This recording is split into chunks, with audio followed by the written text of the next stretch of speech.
সুপ্রিয় দর্শক, এটা হলো জামালপুর এবং শেরপুরের ব্রিজ। এই ব্রিজটি শেরপুর এবং জামালপুরকে আলাদা করে দিয়েছে। এই ব্রিজের মাধ্যমে জামালপুর হতে শেরপুর এবং শেরপুর হতে জামালপুর যাওয়ার জন্য এই ব্রিজটি তৈরি করা হয়েছে। সুন্দর একটি ব্রিজ। এই ব্রিজ দিয়েই মানুষ পিকনিকে যায়। গজনি, মধুটিলা,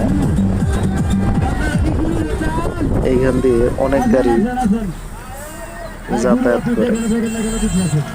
খুব সুন্দর এবং মনোরম একটি জায়গা।